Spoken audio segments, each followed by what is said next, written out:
after more than 2 years and $7 million spent by the Benghazi committee out of taxpayer funds, it had to today report it had found nothing to contradict the conclusions of the Independent Accountability Board or the conclusions of the prior multiple earlier investigations carried out on a bipartisan basis in the Congress. I'll leave it to others to characterize this report, but I think it's pretty clear it's time to move on.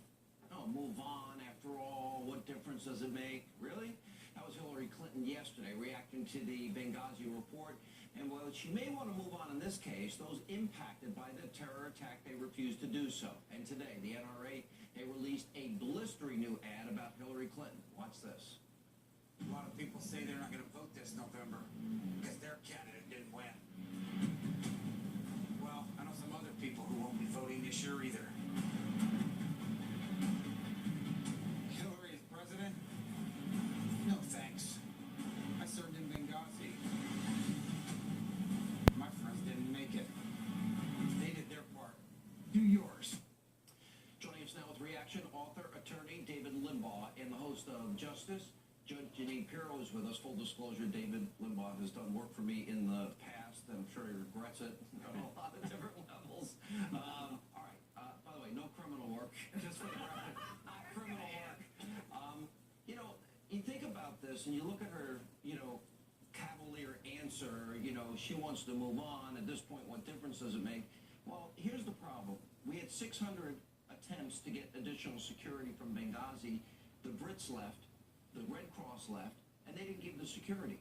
During the attack, we learned in this report that they sent nobody, and meanwhile, they were having our brave men and women that were ready to rescue changing in and out of clothes because they weren't sure it was appropriate to send military officials in to save American lives. Oh, and they wanted the approval of the Libyan government to go rescue Americans. And we'll get to the after in a second, but David, this is madness. It's outrageous. Hillary says, let's move on. Move on from what? She's never been punished. She's never been accountable for anything. And she was right in the middle of everything that happened, both in the failure to act to save lives in Benghazi and also in the unbelievable video cover-up. The idea that the video caused this violence. We knew in real time that the video had nothing to do with it, that it was a terrorist thing. The people on the ground in real time said this has nothing to do with the video, and the administration lied by changing a headline on a report saying it was a violence connected to Egypt when they knew it was Benghazi, and the text showed that it was Egypt. That it was Egypt and not Benghazi.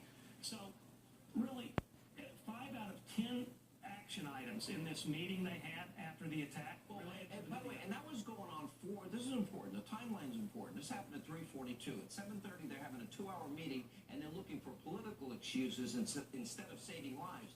They had a video. They were watching.